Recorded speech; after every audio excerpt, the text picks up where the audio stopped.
अस्सलामुअलैकुम। कैसे हैं सब लोग? सब ठीक है? उम्मीद है कि आप सब लोग ठीक होंगे, खुश होंगे और मज़े में होंगे। तो हम भी मज़े में आ जाते हैं पढ़ने पढ़ने के लिए। चलो शुरू करते हैं। हमारा जो आज का टॉपिक है वो है mechanism of nucleophilic substitution reaction. और जिसमें हमने कौन-सा मैकेनिज़्म पढ़ना है? हमने पढ़ना है जी बाईमॉलिक्यूलर रिएक्शन यानी न्यूक्लियोफिलिक सब्स्टिट्यूशन बाईमॉलिक्यूलर रिएक्शन। तो देखते हैं हमारे पास जो न्यूक्लियोफिलिक है,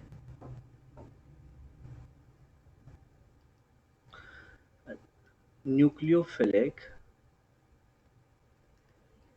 न्यूक्लियोफिलिक सब्स्टिट्यूशन ट्यूशन रिएक्शन। तो न्यूक्लियोफिलिक सब्स्टिट्यूशन रिएक्शन है जी हमारे पास। तो क्योंकि न्यूक्लियोफिलिक सब्स्टिट्यूशन रिएक्शन दो तरह के होते हैं, जिनमें एक है जी SN2 और दूसरे को हम कहते हैं SN1। हमने इसमें जो SN2 है इसको स्टडी करना है, SN2। ठीक है जी। तो SN2 में जो सबसे पहला इसका नाम पर आता है, इसका नाम क्या है? इसका नाम है न्यूक्लियोफिलिक बाईमॉलिक्यूलर रिएक्शन। बाईमॉलिक्यूलर रिएक्शन सबसे पहला नाम है इसका। बाईमॉलिक्यूलर क्यों? क्योंकि इसमें दो मॉलिक्यूल मौजूद होते हैं। और वो कहाँ मौजूद होते हैं वो भी मैं आपको बताता हूँ।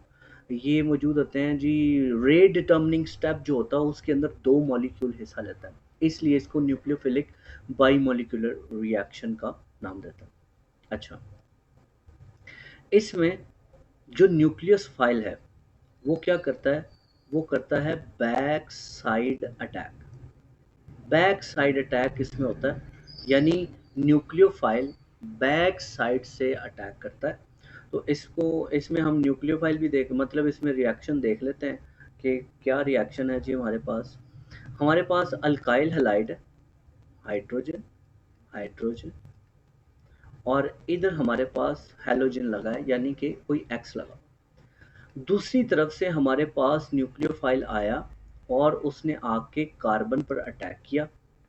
ठीक है, जिसके नतीजे में यहाँ से एक्स ने यानी हैलोजन ने निकलना है। तो इसके निकलने यानी एक्स के निकलने और ओ एच के अटैक करने के दरमियान एक स्टेट आती है, एक स्टेट जिसमें इसकी जो हाइब्रिडाइजेशन है वो चेंज हो जाती है और एक्स भी इसके साथ जुड़ा होता है और ओ एच भी यानी कि हाइड्रोक्सिल वो भी इसके साथ जुड़ा होता है। और उस सूरत में इन दोनों पर पार्शियल नेगेटिव चार्ज होता है और इसके ऊपर पार्शियल पॉजिटिव चार्ज मौजूद होता है। तो इसके बाद जो हमारे पास प्रोडक्ट बनती है वो कुछ यूं होती है, हाइड्रोजन हाइड्रोजन हाइड्रोजन, और यहाँ पर हमारे पास ओ एच आ जाता है। समझ ले, इसके नतीजे में हमारे पास क्या बना है? इसके नतीजे में हमारे पास अल्कोहल बना, अल्कोहल। तो इसको हम ये भी कह सकते हैं कि ये रिएक्शन सिंगल स्टेप में हुआ, सिंगल स्टेप, एक ही स्टेप में हुआ। अच्छा, इसके अलावा हम ये भी कह सकते हैं कि इस रिएक्शन में क्या होता है जी, transition transition state transition state आती। ठीक है जी। जी, इसमें ट्रांजिशन स्टेट आएगी तो ये मैंने बताया कि ये जो स्टेट है ये कौन सी स्टेट है? ये ट्रांजिशन स्टेट हम इसको कहते हैं, यानी ये जो स्टेट है इसको हम ट्रांजिशन स्टेट कहते हैं। यानी ये स्टेट आइसोलेटेड नहीं, हम इसको हासिल नहीं कर सकते। ये रिएक्शन ही के दौरान मतलब पैदा होती है और फिर आगे निकल मतलब रिएक्शन आगे निकल जाता है। तो हम इसको सिंगल स्टेप कहें तो भी काफ़ी हद तक बल्कि बात ठीक है अगर हम सिंगल स्टेप कहेंगे। ठीक है। अच्छा, इसमें बैक साइड अटैक होता है, सिर्फ और सिर्फ बैक साइड अटैक पॉसिबल है। वो बैक साइड अटैक क्यों है? क्योंकि फ्रंट साइड पर जो हैलोजन मौजूद है उसके ऊपर खुद से कितने लॉन पेयर मौजूद है? 3 लॉन पेयर मौजूद है। तो अगर कोई नेगेटिवली चार्ज या एक वीक न्यूक्लियोफाइल आता है और आकर अटैक करने की कोशिश करता है, तो अटैक करने की कोशिश करता है, तो उस सूरत में क्या होगा कि रिपल्जन का सामना होगा, उसको स्टैरिक हिंड्रेंस का सामना होगा। किसकी तरफ से? एक्स की तरफ से। इस वजह से उसको सिर्फ और सिर्फ बैक साइड अटैक ही सूटेबल है। ठीक हो गया? तो यहाँ पर एक और चीज़ किस में चेंज आया, हाइब्रिडाइजेशन में क्या चेंज आता है जी? हाइब्रिडाइजेशन में यहाँ पर जो अल्काइल हैलाइड है इसकी sp3 हाइब्रिडाइजेशन है, यहाँ पर sp2 है और ये sp3 है। तो हाइब्रिडाइजेशन में क्या चेंज आया? sp3 से sp2 हो गई और sp2 से sp3। तो यहाँ पर जो ट्रांजिशन स्टेट है उधर उस वक्त कंपाउंड की जो ज्योमेट्री है वो हम कह सकते हैं कि वो है जी ट्राइगोनल। ठीक है, ट्राइगोनल जो है वो यहाँ पे हुई। अच्छा, उसके बाद हम ये कहते हैं कि यहाँ पर जी 100% क्या होगी, यहाँ पे 100% इन्वर्जन होगी। इन्वर्जन का मतलब क्या है कि उलट जाना। उलट जाने का मतलब है कि हमारा जो भी कंपाउंड है उसकी जो भी कॉन्फ़िगरेशन थी वो बिल्कुल बदल जाए, बिल्कुल उलट जाए, उसको हम इन्वर्जन का नाम देते हैं। मतलब अगर आप यहाँ पर देखें तो आपको कॉन्फ़िगरेशन एक ख़ास नज़र आएगी कि जिसमें एक्स जो है वो किधर मौजूद है, वो राइट साइड पर मौजूद है, एक्स जो कि फंक्शनल ग्रुप है।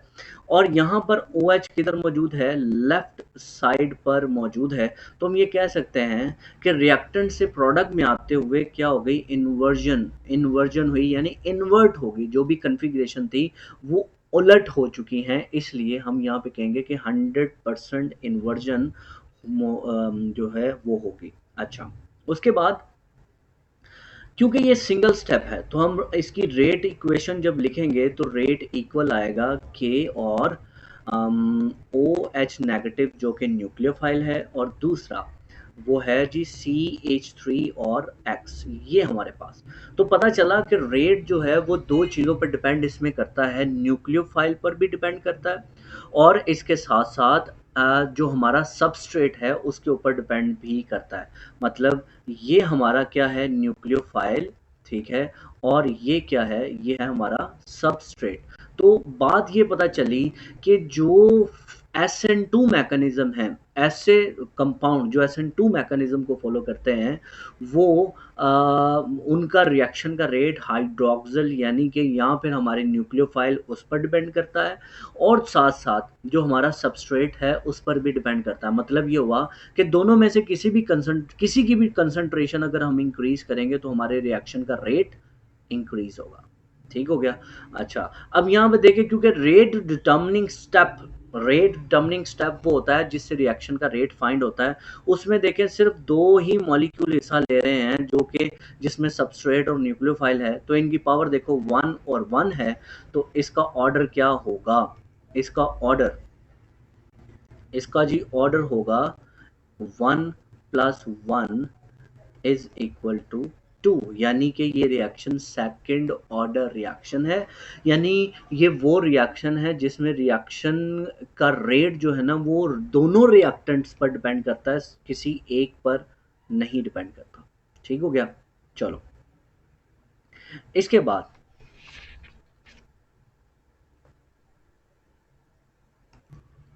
अब हम ये देखते हैं कि कौन से अल्काइल हैलाइड SN2 मैकेनिज्म दे सकते हैं।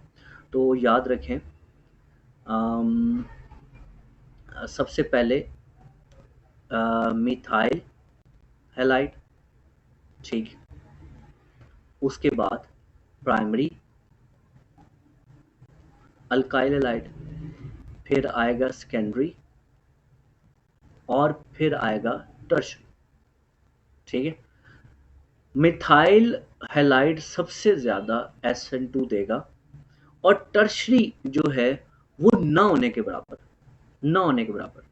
सेकेंडरी जो है वो दोनों SN1 और SN2 दोनों देता है, ठीक है। ये जो है ये SN1 देगा, बल्कि ये सॉरी SN2 देगा। ये क्या करेगा, ये SN1 को फॉलो करेगा, और मिथाइल हैलाइड भी SN2 को फॉलो करता है, मिथाइल हैलाइड भी SN2 को फॉलो करता है, ठीक है। अब इसके पीछे भी एक वजह है। वजह क्या? क्योंकि जो मिथाइल हैलाइड या प्राइमरी अल्काइल हैलाइड है, मिथाइल हैलाइड और प्राइमरी अल्काइल हैलाइड, मतलब मैं मिथाइल हैलाइड को लेता हूँ CH3Cl ले लिया। अब इसमें ये ट्रांजिशन स्टेट क्यों आती है? क्योंकि दो स्टेप हो सकते हैं। अगर हम इसको तोड़ना चाहें तो क्या होगा, सबसे पहले हमारे पास एक कार्बोकटाइन बनता है और Cl नेगेटिव निकलता है। उससे अगला जो स्टेप है कि कोई OH नेगेटिव आए और CH3 पॉजिटिव के साथ जुड़े और क्या बना दे, CH3OH। अब ये हम सोचते हैं कि पहले ये टूटेगा फिर दूसरा आएगा, लेकिन ऐसा होता नहीं। क्यों नहीं होता? क्योंकि जो हमारा जो कार्बोकटाइन है ना, यानी ये जो मिथाइल कार्बोकटाइन है, ये हाईली अनस्टेबल,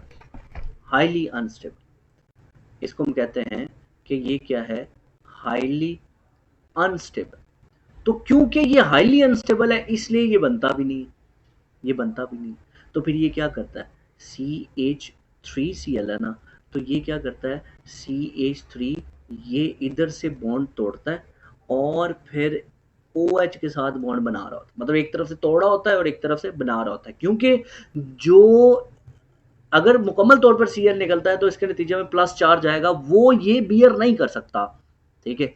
तो फिर उसके बाद क्या हल बचता है कि वो एक तरफ जो लिविंग ग्रुप है उसको निकाल रहा हो और दूसरी तरफ न्यूक्लियोफाइल को अपने साथ जोड़ रहा हो। तो ये दो ही तरीके हो सकते हैं जो कि ये फॉलो करता है, ठीक है।